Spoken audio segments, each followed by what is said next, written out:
Apple updates Card app. Happy FourSquare Day. Trials are a thing of the past. Apple classes up Walmarts. Samuel L. Jackson and Zoe Deschanel stars in a couple sweet Siri ads. And some lucky iPhone 4 owners get free updates to iPhone 4Ss. It's Tuesday, April 17th, 2012, and this is iWake. I'm Tim Chaten, and this is what's going on in the Apple world today. Good morning and welcome to another edition of iWake. Leading off the show today is some app news. To begin is an update to the Cards app. The Cards app, for those that don't know, is an official Apple app that lets you send physical greeting cards to anybody you want. I have sent a few cards myself and love its convenience and flexibility, as well as its fairly low cost. The latest update adds some notable things, including beautiful letterpress cards for Mother's Day, new Get Well card designs, additional cards for birthdays, thank yous, and more, improved accuracy for envelope address verification, and simplifies and improves the checkout process. These are all welcome changes and additions. I personally had an issue my very first time checking out with this app, as it uses the online Apple Store login rather than the iTunes Store, which I'd rather prefer that and expect that to do with the Apple Store, the iTunes App Store and things like that. So hopefully this update actually changes it to like an in-app purchase rather than going through the other login, which is outdated for many, many people, including myself.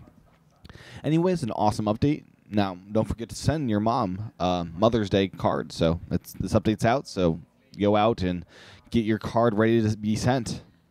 Next, I want to briefly mention a minor update to Skype for Mac and Windows. Version 5.7 for the Mac includes a few things, such as improvements to the product quality and calling experience. Also added its ability to control the volume of USB headsets, within Skype's preferences. The update is out now and available for Mac and Windows users.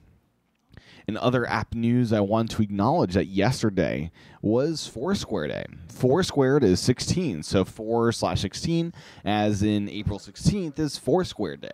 And FourSquare has been celebrating this day for many years.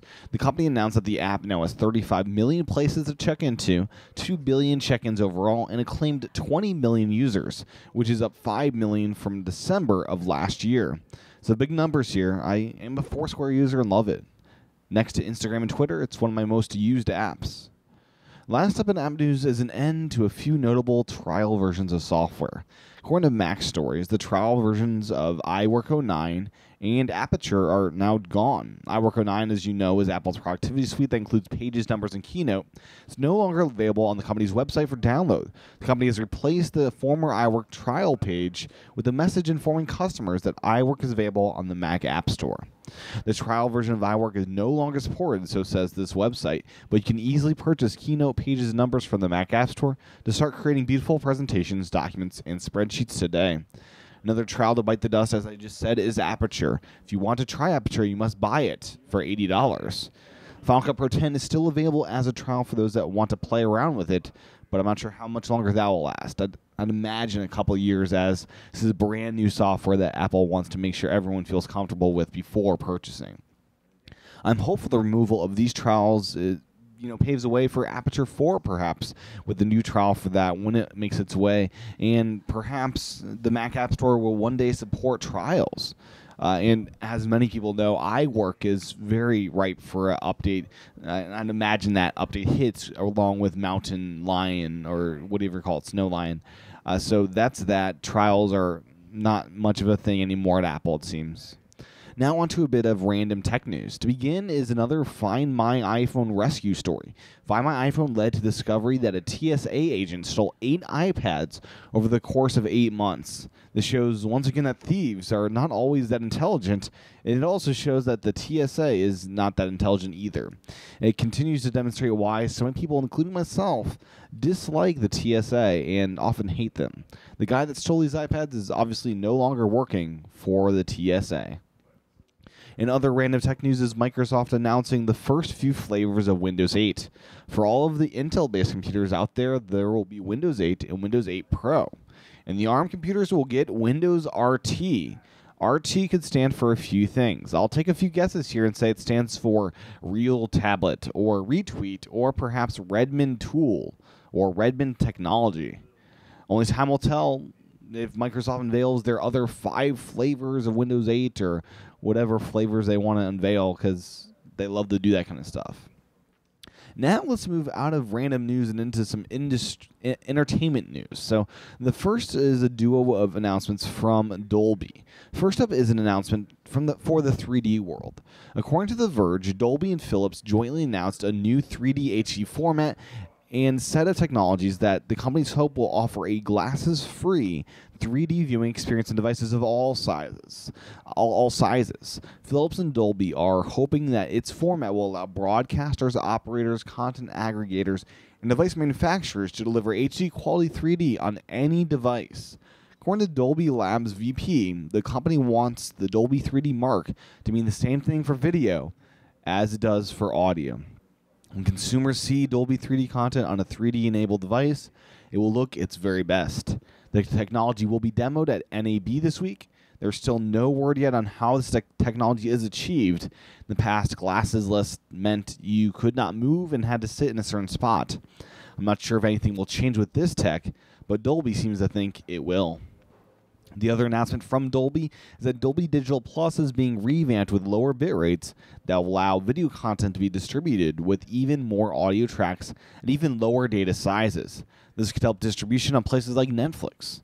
Only time will tell if our ears will hear the difference. Speaking of Netflix and data, is Netflix's CEO dissing Comcast. Reed Hastings posted a status update on his Facebook page expressing his anger. It reads as follows: Comcast no longer following net neutrality principles. Comcast should apply caps equally or not at all. I spent the last weekend enjoying 4 good internet video apps on my Xbox: Netflix, HBO Go, Xfinity, and Hulu. When I watch video on my Xbox from 3 of these 4 apps, it counts against my Comcast internet cap. When I watch through Comcast Xfinity app, however, it does not count against my Comcast internet cap. For example, if I watch last night's SNL episode on my Xbox through the Hulu app, it eats up 1 gigabyte of my cap. But if I watch that same episode through the Xfinity Xbox app, it doesn't use up any cap at all. The same device, the same IP address, the same Wi-Fi, the same internet connection, but totally different cap treatment. In what way is this neutral? Well, it's not neutral, and that is the problem. Now on to some general Apple news. First up, it appears that Apple is classing up Walmart's act. A few stores have been photographed displaying Best Buy-like displays for Apple products. A nice change that should, at the very least, class up Walmart's act. And I'm imagining it'll also sell some more stuff too. So, kind of cool to see. Another Apple news is the fact that Verizon Wireless has begun airing new ads featuring celebrities using Siri.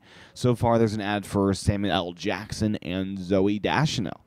It shows them at their home, just being normal human beings. The ads are similar in style to Apple's ads, but you'll notice editing isn't quite as tight, and unlike Apple ads, you'll actually see the actors' faces with them being celebrities. Makes a lot of sense. I'm guessing there are more celeb ads on the way. Overall, some fun ads to watch. Another news is a new hire by Apple.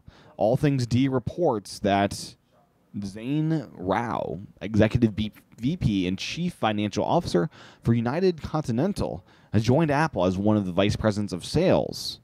Apple spokesman Steve Dowling said, "We're thrilled to have Zane Rao be joining us as one of our Vice Presidents of Sales.